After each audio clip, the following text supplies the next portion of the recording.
This episode of the ZuLoo Poodcast is sponsored by ZuLoo Inc., a benefit corporation dedicated to the goal of universal access to toilets, hygiene, clean water and sanitation through the power of social enterprise. Learn more at ZuLoo.com. I guess orcas are killer whales. They don't like poop. Those are my kind of whales. Yeah. They're a little bit neurotic. Yeah. They swim clear. And they don't, it's like a last resort, right? Yeah. It's not like they're throwing out poop bombs. But it's, if they feel like they're cornered or they're gonna get eaten, they'll load some poop bombs out the back. But is it like a bomb that explodes very... Welcome to the ZuLoo Poodcast, where we talk all things poop, toilets, and sanitation. Through insightful news, impact stories, and quirky humor, we aim to discuss and highlight the critical role toilets play in whisking poop out of our lives, the impact toilets have, or lack thereof, in the health and wellness of humanity, and what ZuLoo is doing to help solve the current global sanitation crisis. Hello, everybody. Today's episode is going to be wonderful. We had a really great interview with Ben Roberts, whose foundation, Becoming More, is doing incredible work in Cambodia. We're going to get into the details of that. I mean, truly, they are hitting that... every aspect. Economic, nutritional, water, hygiene, all kinds of things. It's really, really amazing what people can do when they're determined to make a big difference. Yeah, it kind of makes us look shorts, like simple-minded. Hey, we're bringing their work to the world. That's our role in this play. And we're bringing people toilets. He was talking anything other than the toilets. I'm like, oh my brain goes thick. I can't. I mean, it is really amazing.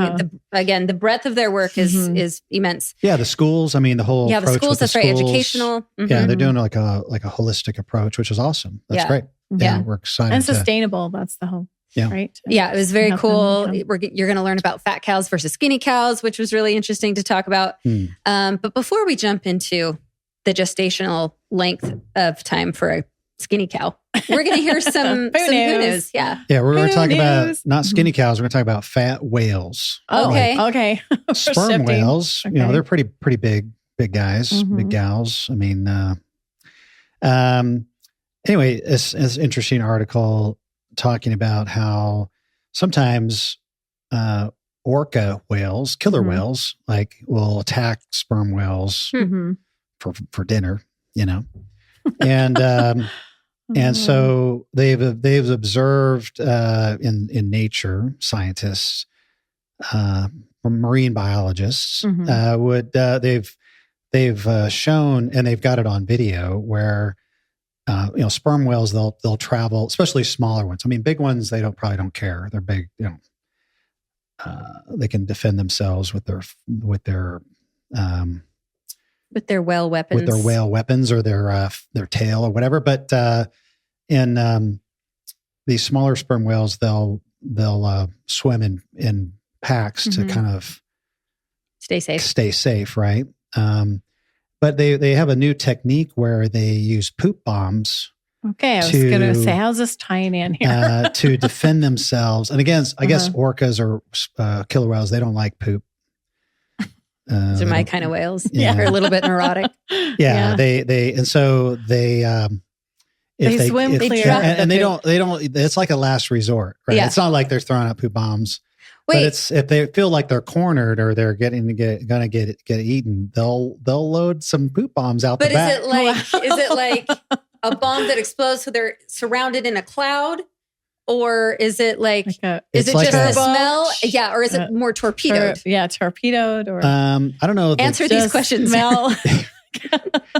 I don't know how accurate they are. I don't know if they have a homing system, you know? They train one guy. They train one guy from the time he's born to be in the middle. Like, this is your only job. You're the bombardier. Go out the back. So, so they blast a big, well, they call it a big dark bubble of poop out the back. Wow. And they say Can you believe this stuff? it's called defense defecation. Wow, this is a new term. That is awesome. I'm going to use that. That is so resourceful, though. And so they passed they let out the poop bomb, and then they passed their tails through the poop to drive away or confuse the attacker. Yeah. So if you're thinking like you're like, maybe you're a shark, you're a killer whale, I'm going to eat that thing, and all of a sudden you get a mouthful of poop. Oh, gross. That's disgusting. Or maybe you see a bunch of poop blobs and you're like, what the heck is it? But I'm surprised that this isn't more popular amongst wildlife, because it's genius. Well, it is genius. And then, I'm surprised some teenage boys don't talk about this like all the time. Yeah, this is great material. They said when this marine biologist, when they first saw it, they thought it was like blood because it was red. Oh, do you know? Okay. Pop quiz. You know the color? Krill? What's the color of? Well, you just told us. What's the pop quiz? Pop it. Solve this mystery For this roll of toilet paper, Jocelyn, what is the color of sperm whale krill. poop? Go. It's gonna be the color of their food. It's red. You're right. You're right. You were just so sharp. It's like because they eat big David Attenborough fan. They right eat squid. Okay. They eat squid and krill. Their poop is this reddish color of poop. And so, but wow. Yeah. So this particular instance, and we'll put a link to it. So we're not put a link to this. We're video. not making this up. Don't you worry. This is Live Science Magazine. Okay, so it's true news, but it's true poo news. And this the pod of sperm whales, they had formed a circle with their heads together, and they fanned their tails in unison, forcing the excrement toward the unsuspecting orcas. Wow. That's next level strategic. It is. This is like warfare. This is called a rosette defense mechanism they use when they're under attack. I mean, think about it. Defecation defense. Okay, to me, if I got some cheetah coming down, and I might be pooping out the back, just out of fear. Out of fear, right? Yeah. But no, this is a very concentrated. They're getting together in like this rosette looking formation, and then they're like, who just had lunch? Who's going to go? You? All right, you take it this time. I'll get it next time. and they're pooping out these poop bombs in a circle out, and then the orcas are like, I wonder if they have like monthly meetings and they like strategize and practice. Well, it is amazing how they got to coordinate it. It's not like one person's or one whale is pooping out the back. It's a team effort. Yeah. Wow. Yeah, very strategic, very intelligent, fascinating beings, and so fascinating. I guess it could work if you were under attack. Or if humans could do that, if you were under attack, you form a circle and poop. Maybe, I don't know, but anyway. Something to keep in mind. Yes. Mm-hmm. Okay. Anyway, so that's really. I have to say though, that is really fascinating. Yeah. So who knew? Who knew? Defense defecation is a new vocabulary word for you to use next year dinner party. You can. So, have you heard about his defense defecation? I cannot wait to impress everyone. And everybody's like, that little bit of. What is that, like, Jocelyn? Let me tell you all about it. I'm going to adopt it myself. Check it out. Okay. Yeah. So anyway, anyway, that was one of my favorite poo news. I have to say it is ever. Yeah. Okay, Ben Roberts with Becoming More. I think it's kind of related to. Well, he's talking about the cows and kind of from there. It's wildlife. The whales. It's all wildlife. Yeah. And there's. It's fascinating for sure. I'm glad you shared it. Yeah. So anyway, I like that new term. It may not have anything to do with Cambodia. They don't have whales in Cambodia, but it might come in handy in case you ever go swimming. Maybe you're in Vietnam next door, and you needed to. I think we should just get into the interview. Anyway, I'm just saying right there. I'm wasting time. Go ahead. All right, let's get on to Ben. We are sitting down today with Ben Roberts, who is the co-founder of the Become More charity. And we are very excited to dive into the details of that, what that's all about. But Ben, we like to start every interview with just learning a little bit more about our guest, what your background is, and what led you to start this charity. Yeah, nice to meet you. And thank you for having me on. So my name is Ben Roberts, as you said. I actually have been in the software space for the majority of my career. I'm a co-founder of Loan Pro Software. I founded that with my two brothers, Lloyd and Rhett Roberts. And just recently, in the past 6 months, I've transitioned over from being the COO. I was a COO for the past 15 years, and I've transitioned to just being on the board and a strategic advisor. And now I'm helping run the operations of our Become More charity. We focus the Become More charity. I'm running that with my three brothers, Wade, Rhett, and Lloyd Roberts, and then also Dr. Tyler Elmore. Our goal there is to lift people in third world countries out of extreme poverty. And we've come up with a formula that has successfully lifted villages out of poverty. Okay, let's dive into that. I mean, That sounds like a massive breakthrough that everyone would like to implement all over the world. What exactly, there's different types of poverty. In what specific countries are you guys working in? And, what are these strategies that you've been using with great success? Yeah, great question. So we took a holistic approach, really taking the business skills that I've had on running business, as well as another brother of mine that was an economic professor, and really stress test a lot of things. And just like a business, you have to, there's trial and error, and you're constantly ideating, trying to find the best solution. So right now we're in Cambodia, in the rural areas of Kampong Thom, Cambodia. And that's the poorest. And we're talking about extreme poverty. That's less than $1.90 a day for these families. So they're definitely not well off, but some of the happiest people out there. And our formula for success there is really taking this holistic approach of focusing on healthcare, education, and then economic development. And we can dive into all of these, but the economic development, which we call our Fat Cow program. With healthcare, as we all know, nothing really matters if you don't feel good. And so bringing in clean water, sanitation, dental care, feminine hygiene, there's a lot of different approaches that we have to help them be healthy and to teach them to be healthy. Everything we do there is through the communion leaders. So we're teaching leaders how to lead, and they're not seeing Americans come over and running the show, because our goal, of course, is to have them being able to run the show as we leave. And one of the bigger problems that we've seen with organizations as a whole is a lot of them are extremely well-intentioned, but the problem is that at some time, if the money runs out, the people are worse off than if you ever started, because they go in, they start running it, they become dependent upon the people, and then when you leave, they don't know how to take care of themselves. So our whole goal is teaching them and mentoring them along the way. And so happy to dive into more about the healthcare initiatives. A lot of people are doing similar things with the healthcare, but we thought it was super important. Education is a big one. We get the kids to school. We've partnered with the education system there to help get kids to primary school. A lot of kids can't go to primary school because they're needed in the rice fields. And so what we've done there is we've come up with our subsidy rice program, where we actually pay the kids in rice for attending school. And now it's a better choice for the family to have them go to school than have them in the rice fields. Wait, can we repeat that? You said you pay the children in rice to go to school. Yes. So you're not only, incentivizing the kids to go to school, you're also helping the entire family eat. It's better economically for them to be educated. Absolutely. And this is the perplexing problem that these families are put into, where yes, they would love their kids to go to school, but they need to eat first. And so if they need their labor in the fields, it's a no-brainer for them of my kids need to work in the fields. And so we do have a program there. They do need to attend school over 85% of the time. And we've had great success there. But we partnered with the school district there. So when we go to the school, first of all, we go in and we renovate the school.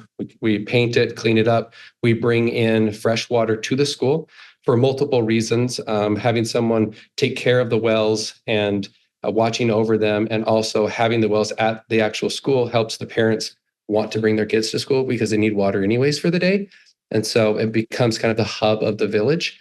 We bring in sanitation, toilets, wash stations. Of course, they're brushing their teeth at school. So we're teaching a lot of these things at the actual school itself. And then the second half of the day, that they weren't utilizing the buildings for the second half of the day. And that's for our Become More English school. Cambodia they want to learn English and they don't have the tools to learn English. If you graduate from our program, and knowing how to speak English, you can make more money than if you have a master's degree in college. Can you say that one more time? Because that seems really big. Yeah. So if you graduate from our program speaking English, Cambodians can make, even in the rural area, they can make more money. They have a higher capacity to earn than if they had a master's degree in college. Wow, that's amazing. Why is that? Why is it so important to speak English even if they're staying in their own country? Because the majority of business is done in English. So you get a lot of the exchange, exports, imports, or really the business level, it's done in English, as well as you have a lot of tourists coming, and English is really the world's language. Right, that makes sense. So why Cambodia? What brought you to Cambodia? Yeah, so I always had a special place in our heart for Cambodia. My brother served an LDS mission 25 years ago, speaking Khmer in California. And he always wanted to go visit the people in Cambodia and actually be able to use his Khmer. So in our early 20s, our brothers are really close. We would go and visit and try to serve in our own ways and just fell in love with the people. My brother Wade, who is the president of Become More, he was able to, in the process of doing his dissertation at the University of Utah, he wanted to do something that actually made a real impact. And that's kind of hard to do, especially as a student. But him and his wife went over to Cambodia multiple times. And the problem that he was trying to solve with his dissertation is the landmine problem. There are more landmines in Cambodia than actually people. And there's a lot of reasons why they're there. But a lot of the landmines were put there during the Vietnam War from America. And so they were trying to figure out a way to solve this problem. At the time, they were having 30,000 on average, 30,000 deaths a year for accidents with landmines. And so oh my goodness.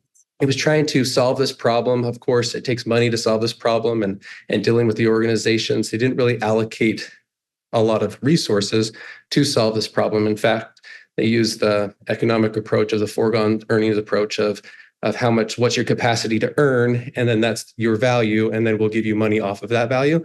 And so America was actually receiving more money for de-landmining than Cambodia. So it's kind of a backwards way to look at it, but that's the way that it's done.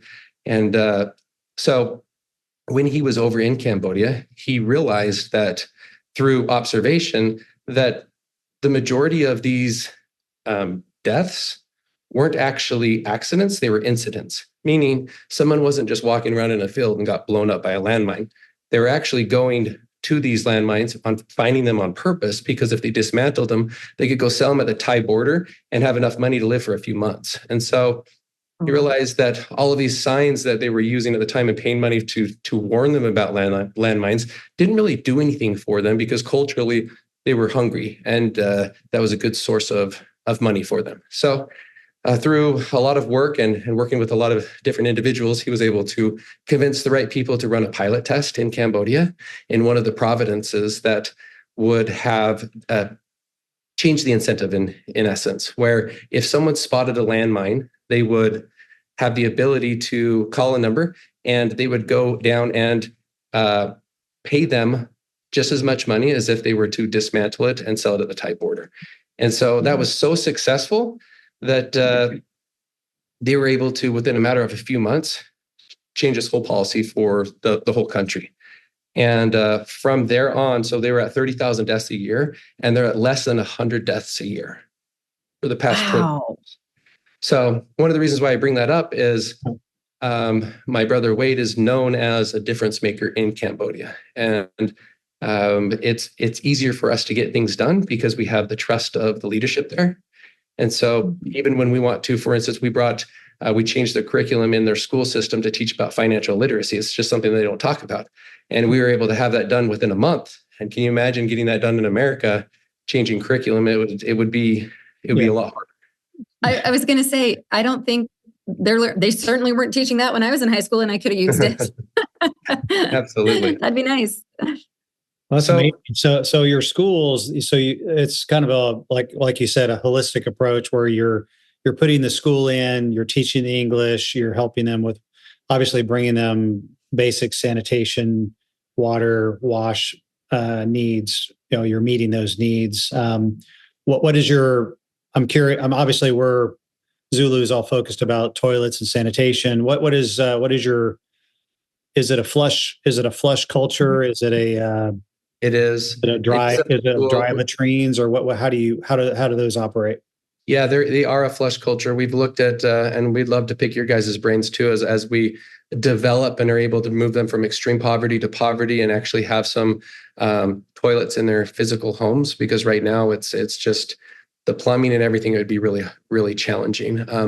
Right. Now we're teaching it at the schools, and we're teaching sanitation at the home, so that when they do go to the bathroom, they don't do it 3 feet away from their actual physical house, and teaching them those steps. But yeah, it's the normal flush, kind of a septic system there at the schools, and the wash stations are the same. Got it. Yeah. We talked to a lot of people all over the world doing similar, engaging in similar initiatives. And a topic that always comes up is menstruation and kind of the cultural perception of menstruation. And I know that you guys are, tackling that too. What does that look like with Become More? Yeah, a lot of that is done through education and mentorship. Women aren't allowed in schools when they are on their period. And so, of course, that's a problem. And it also allows them to be more susceptible to sex trafficking and so forth, because they're just out and about and they're not in the schools. And of course, they'll be further behind in school. So getting pads. So wait, I'm sorry. Can I ask? I think just that notion that girls aren't allowed in school when they're on their period is inconceivable to a lot of people listening to this. Why aren't they allowed in school? Is it a fear? Is it a stigma? It's taboo to talk about. Why are they not allowed in school? I don't know the answer to that question. And, at first we came in and wanted Cambodians to do things our way, and realized can't look at it that way. We can't change the culture. We can try to give them all of the moving parts to give them better understanding so that they choose to change the culture. But going in and saying my way is better than your way just isn't successful, and they won't actually do it. And so mentoring them and giving them the right moving parts. I mean, even when it comes to using reusable pads, they haven't done it before. So even just providing them, they're not going to say, woohoo, I'm so excited about doing this. You have to teach them and educate them and kind of walk them through this process and be there. And that's really important. What we're doing is we're lifting a village at a time out of extreme poverty in a self-sustaining manner. And there's a lot of moving parts. You can't just show up for a week, a month, even a year, and then disappear, or else they don't have that mentorship and they're going to fall right back into old habits. But great question. I don't know why. It doesn't make sense to me. But we all have weird things about our culture that we don't think is weird because we were raised that way. And it's fun to challenge them, but you got to do it in an effective way. I'll talk later on about how we're able to teach financial concepts in a gamified way that has helped them change their paradigm of some of their cultural habits that have crippled them financially. But we can't just tell them. We're teaching them and showing them, and they're experiencing it in a game, and so that they can realize, oh, maybe I do want to change some of these habits. So that sounds cool. So you're not just giving them rice. I mean, I was thinking about the rice idea. I mean, I would love to get paid in rice, but it would need to be a lot of rice, probably. Have to be cilantro rice. Yeah, depends on the type of rice. But tell us about the some of those methods you're doing. What is that? Yeah, so the most exciting. So both things we talked about, healthcare and education, those are money sucks, meaning they take money to operate, and if you pull out, they don't exist. And we're well aware of that, but it's something to get it off the ground, and they're very important. Our third pillar is the economic development, helping them be more successful financially, teaching them small business skills and mentoring them along the way. Cambodians, especially in this rural area, over 70% of the community and the surrounding communities they raise cattle, but they do it totally different. They do it how their ancestors did several hundred years ago. And it's not very effective. And so, in short, we're able to teach them the right way to take care of these cattle and to get a 5 times ROI on their actual return. So their business is going to be 5 times more successful. So to give you a high-level overview of how they're running their cattle right now, they'll traditionally, the family have 1 or 2 cows, and we call them skinny cows. They're the Brahman cow. So traditionally, they're a lot bigger. They're ran in America. We have the Brahman cow in Florida. And they're usually a really big cow. At first, when we saw the cow, I grew up in a farming community in Syracuse, Utah, so I was very familiar with running cattle. And when I first saw cows in Cambodia, I just thought that they were a different breed of a cow, just a really small cow. The problem is that they're now malnutritioned. And so these cows, there's a lot of vegetation in Cambodia, but it doesn't have the right nutrients. And so they're all halt or broken, and they're taking these cows out and they're feeding them and then finding some form of water. And they're usually spending between 4 and 5 hours a day taking care of these cows. But the problem is their bellies are full, but they're not getting the nutrients that they need. And so a Cambodian skinny cow has to be 4 years old in order to get pregnant because it's so emaciated. And when it's pregnant, its gestation period is 20 months, meaning best case scenario, they're having a baby every other year. By the way, they have less than a 50% chance of living till age 4 because they don't vaccinate their cows, which is absolutely crazy. So as you can see, the chance of it being a successful operation is very low. And so what we do is we call them fat cow family farms. Our organization goes in there and we have the actual leadership there pick the families that qualify, and we'll go in and we'll build a stable in the back of their residence. And we already have a ranch there, and we're growing the food, the proper type of food we brought in from Thailand, king grass subsidized with rice straw and some grain, depending on the type of the phase that the cow is in.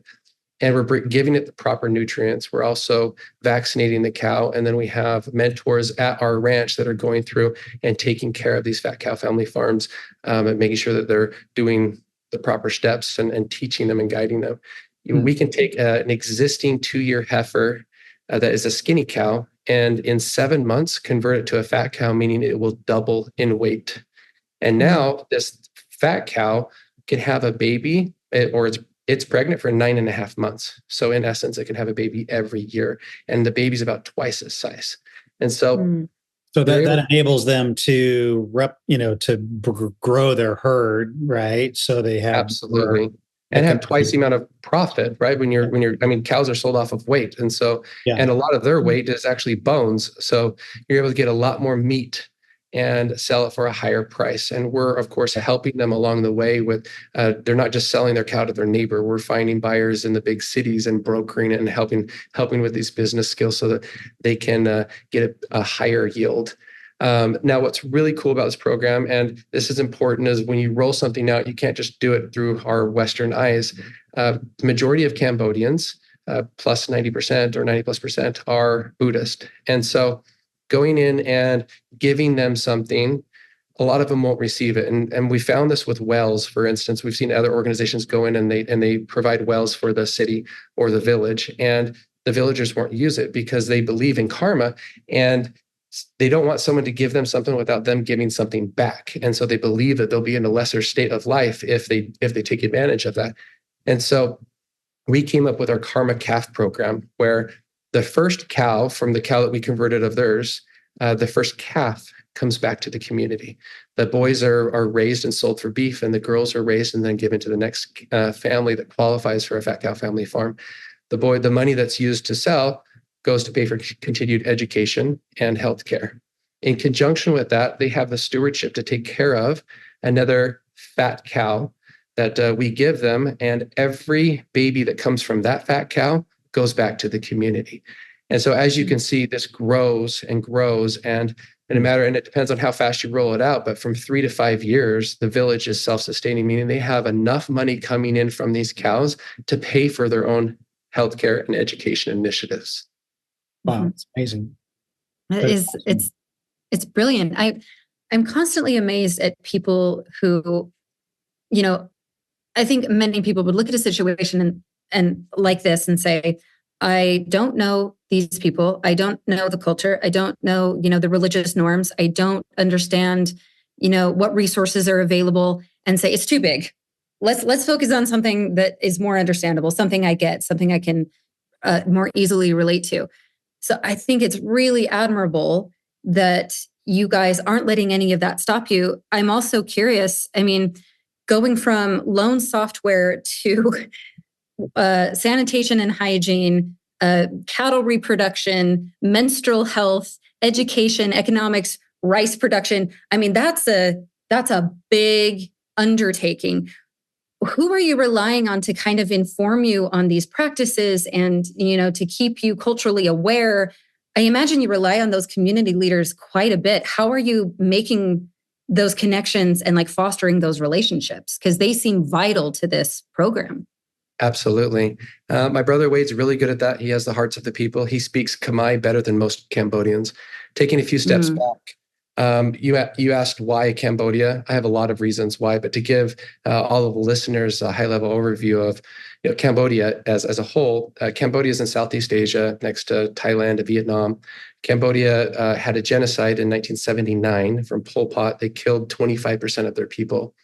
And the remaining 75% of the people went through that genocide. They have horrific stories, experiences. And after their genocide, the Vietnamese took over until the early 90s. So the people actually haven't been free since the early 90s. And they've been through some hard things. Pol Pot actually targeted the educated. So less than 20% of the remaining country could read.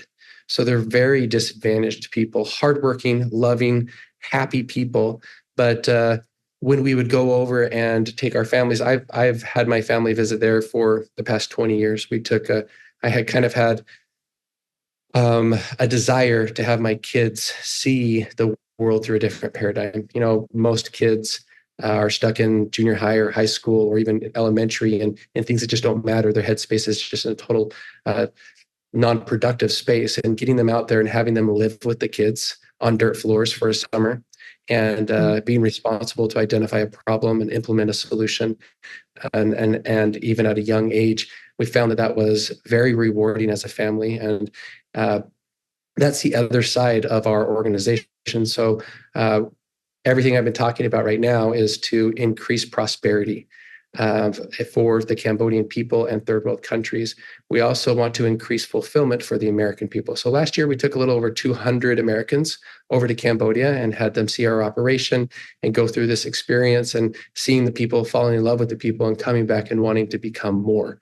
My brother, Lloyd Roberts, has also written a book called G Cubed that is a personal fulfillment formula of how to increase your levels of growth, gratitude, and giving to become your best self. So we really try to focus on all these things, in essence, how we all as a world can become more and focus on the right things.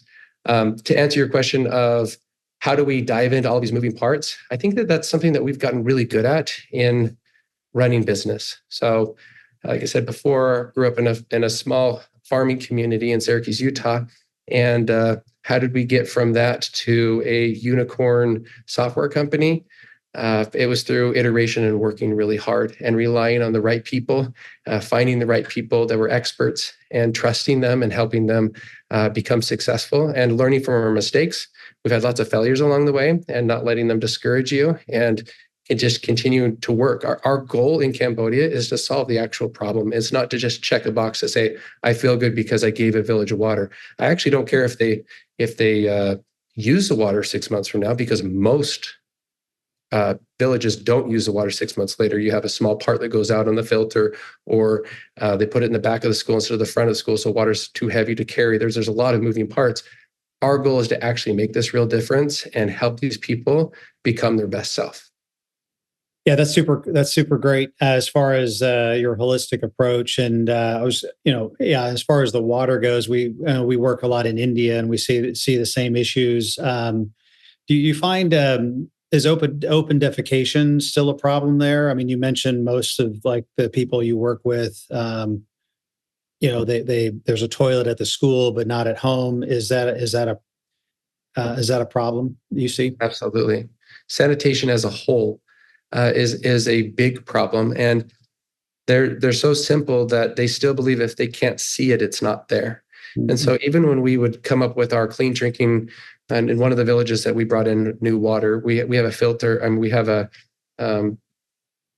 something that counts the actual volume of the water that's being put through the actual system, and we realized it wasn't being used at full capacity. These units can do about 800 people a day, and it wasn't being used at full capacity. So we started asking questions and trying to figure it out. And we called it clean water, but a lot of the families weren't using it because it was easier to get it from the river.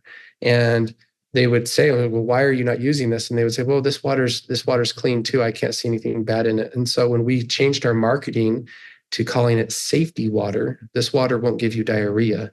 Drink the safety water. It changed, and now it's used at capacity. Okay. So we're doing that in the home as well. It's going to take some time. The first step is to move from extreme poverty to poverty, and then it's going to take some time, and it's something that you can't rush.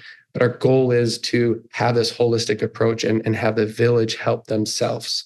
I'm talking about the game. I think it's kind of important. So we created a game, or we gamified our model, and it's a mix between Robert Kiyosaki's cash flow game as well as maybe a little bit of risk and monopoly.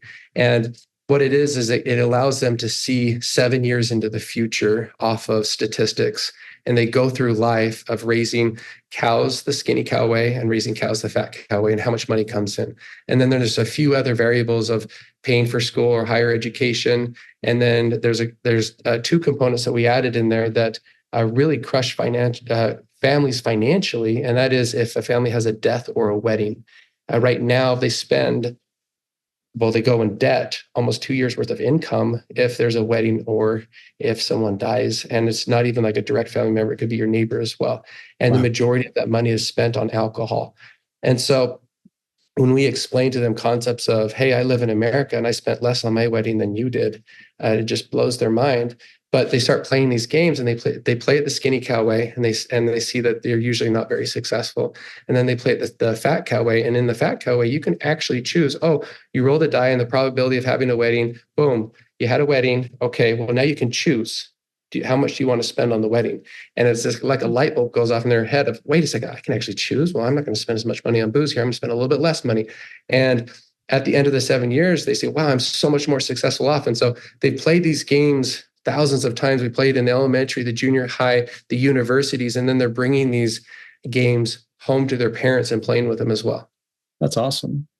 That is such a, dude, that's genius. I want that game. I want to play that game. Yeah, I know. It sounds so fun. That sounds great. I just paid for my father-in-law's funeral. I don't think I need to play that game. Ben, we are running low on time, which it amazes me how quickly these interviews go, because I always want to know more. I always have more questions, and I'm sure our listeners do too. But we've been speaking a lot in general terms. If you have any examples of like specific stories, people who have benefited from the Become More program, we would love to hear some human stories in this. Yeah, well, it's slow rolling in the fact of moving a whole community, but there's always the one-offs.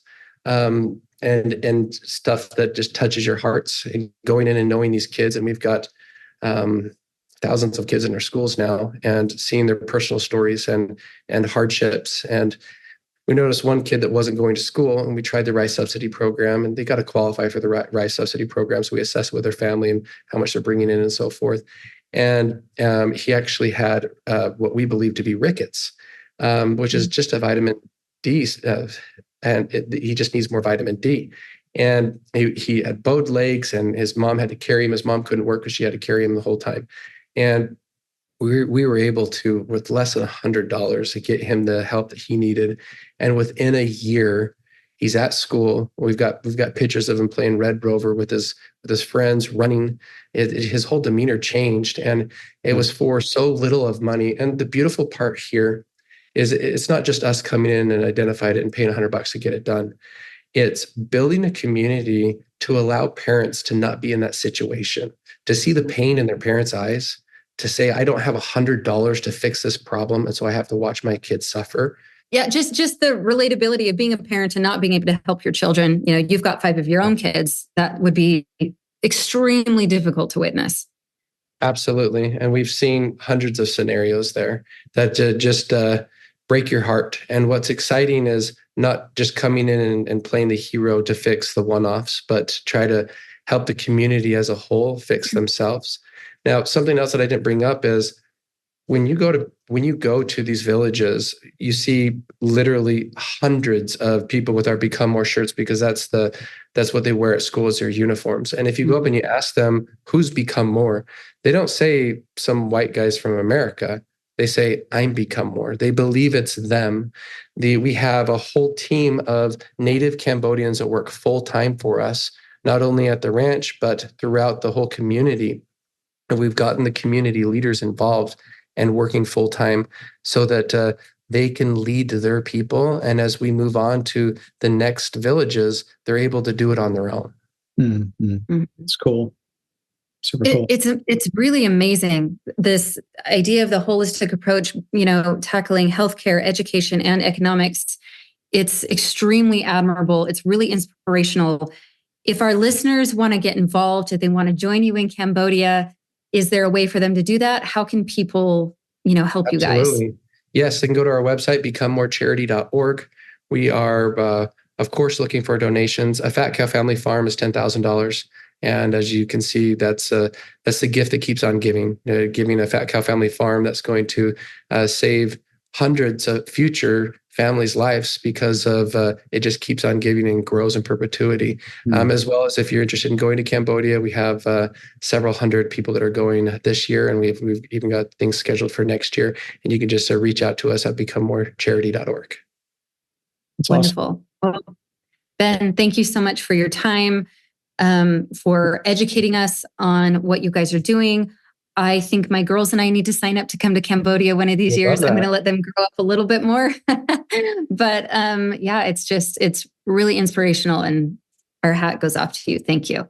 Thank you. And I appreciate all you guys are doing too. Sanitation is a big thing, and it sounds like you're truly making a difference in the world. So thank you. Yeah, we're glad that somebody is taking that holistic approach, because we get accused sometimes of being so narrowly focused. It's water, sanitation, but at the same time, as you probably appreciate, it does impact a lot of different other areas, right? So, if you're 100%, if you're drinking water that makes you, gives you diarrhea and you die, then that's not good, right? So, we'd be glad to, keep in touch and maybe collaborate. We have not been to Cambodia. We've been operating in Africa and India and other places, but South America as well. But we'd love to. I don't know if you know Jack Sim, Mr. Toilet in Singapore. He's not too far from that region, so we definitely connect you with him. But we'd love to collaborate. That'd be great. Yeah, but I appreciate your time. Yes, thank you. Okay, really, really cool guy. Sounds like an amazing family. But the work that these guys are doing, that whole thing about the landmines, oh yeah, was incredible. Mm-hmm. I mean, these are things that we never have to think about. And what was, tens of thousands of incidents a year, and then they initiate that program and it goes down like it's incredible. It is. It's incredible. Yeah. It's amazing. Yeah. Well, yeah. So many years later, I was in France a couple of years ago, touring some World War I sites, and they still have areas of the country where it's like cordoned off. Like you can't farm in this field. It's all wooded now, but it's nobody can go in there because, they're going to step on some bombs or whatever. But Vietnam, and the War of Vietnam and Cambodia, and just a kind of a tragic history. A lot of tragic history, I think is right. There's so much that they've gone through, this century and even up through the 70s, and then, still living from the effects of all that and becoming more, like you said, that holistic approach of education and economics and agriculture.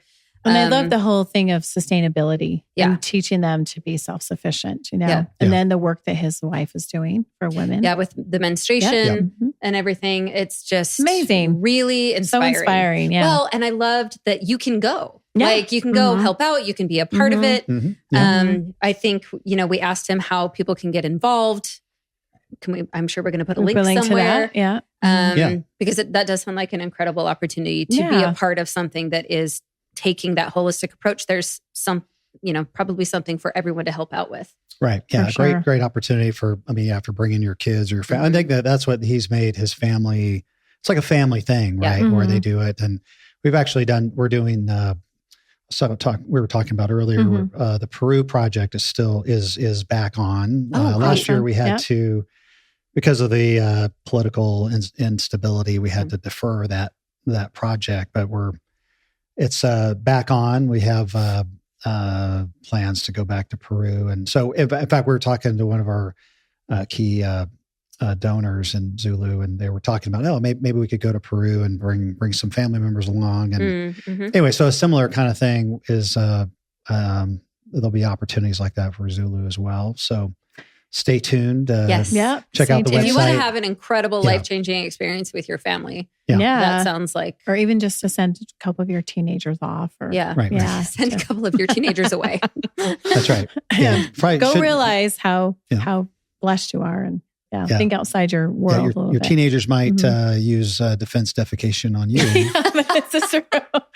I knew there was going to be a tie-in. That was somehow. A full circle moment right there. Yeah, that's right. Well timed. Yeah. So anyway, we'll put a definition of defense defecation in the show notes. And a link to their actual and maybe video next documentation. Time Jocelyn and her kids will demonstrate. Jocelyn and her kids will not.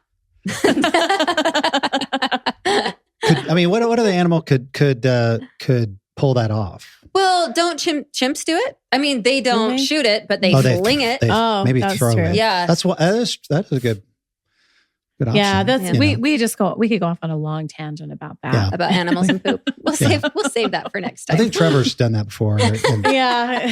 Right? I think Trevor's he's going to throw that one at me, right? Defense, defecation. People. Anyway, Trevor's had it with us. Yeah, Trevor's but just to kind of wrap up, the Ben and his family, it's really admirable because they could just be golfing or, they could just be like living the high life, not doing much, but they're taking this on. And they're another local Utah fellow Utonians that are doing this. So it's awesome. Is that what we call ourselves? That's what I call us. Utonians? I don't know. Utahns. Yeah. I know. Okay. All right. I'm going to start using that. I myself am a Puerto Rican, but that's true. You can tell by my accent and your tan. My tan. So. Anyway, but we're here in Utah. In fact, just really quick, thank you to Lemonade Stand for shout out to Lemonade Stand, our marketing partners who have allowed us to continue to record in the studio and eat their snacks. And you really can't see what they've done. They've done a major renovation and super excited about that. Looks amazing. But the snacks are still here. The snacks are still here. And they're amazing. Yep. They're the best snacks ever. That's right. So anyway. Thank you, Lemonade Stand. And thank you guys for joining us. We will see you next time. Thank you for listening to the ZuLoo Poodcast. Follow us on social media at our links in the show notes below. To learn more, visit our website, ZuLoo.org. If you liked the podcast, be sure to subscribe, like, and comment. For even more ZuLoo fun, send us an email with your toilet stories to podcast@zuloo.com for a chance to be featured on the podcast.